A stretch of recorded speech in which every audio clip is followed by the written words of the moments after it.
Delhi police की आर्थिक अपराध शाखा यानी ईओडब्ल्यू ने इंटरपोल के मोस्ट वांटेड अंतर्राष्ट्रीय हवाला कारोबारी को गिरफ्तार कर लिया है, जिसका नाम नरेश जैन है और जो कुछ समय से एशिया की सबसे सुरक्षित समझी जाने वाली तिहाड़ जेल में कैद था।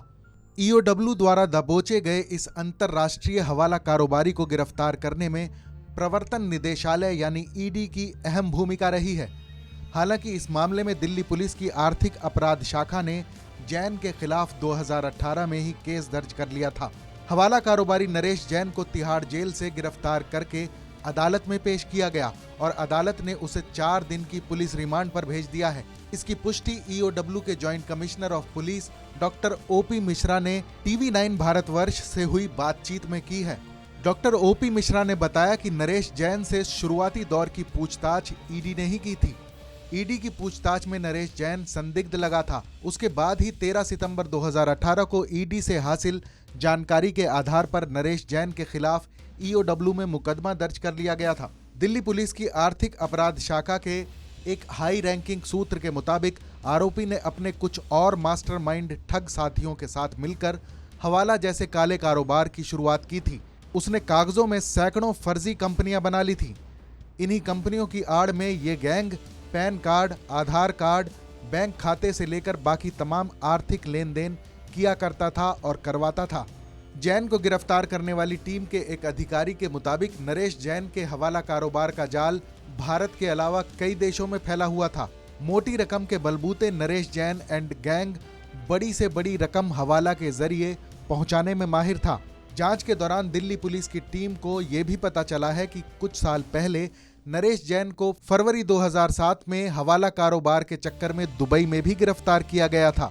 दुबई में जमानत मिलते ही नरेश जैन फरार हो गया था। दुबई से भागकर वो भारत में आकर छिप गया था। साल 2009 में आरोपी को नारकोटिक्स कंट्रोल ब्यूरो ने गिरफ्तार कर लिया था। तब नरेश जैन के खिलाफ कॉफी पोसा कानून भी लगाया गया था। इसके कुछ समय बाद ही आरोपी को ईडी ने पीएमएलए कानून के तहत गिरफ्तार कर लिया था। ईडी के एक अधिकारी और अब तक जांच में सामने आए सबूतों के मुताबिक हवाला mastermind Naresh Jain money laundering के ही मामले में ब्रिटेन की सीरियस ऑर्गेनाइज्ड क्राइम एजेंसी के रडार पर भी कई सालों से है। नरेश जैन की आपराधिक गतिविधियों से रोम का नारकोटिक्स कंट्रोल ब्यूरो भी परेशान था। रोम के नारकोटिक्स कंट्रोल ब्यूरो और दुबई ने बाकायदा नरेश जैन को पकड़वाने के लिए इंटरपोल से मदद मांगी थी। इंटरपोल से मिली जानकारी के आधार पर ही भारतीय एजेंसियां जांच में जुटी थीं। नरेश जैन के खिलाफ 2 रेड कॉर्नर नोटिस भी जारी किए जा चुके हैं। नरेश जैन का काला कारोबार सिंगापुर और हांगकांग में भी फैला हुआ था। मनी लॉन्ड्रिंग के इस मास्टरमाइंड ने ज्यादातर काला कारोबार फर्जी दस्तावेजों और पते ठिकानों के बलबूते ही चला रखा था, जिससे ये जांच एजेंसियों के जाल में नहीं फंस पा रहा था। टीवी9 भारतवर्ष डिजिटल के लिए फरीद अली के साथ संजीव कुमार सिंह चौहान की रिपोर्ट।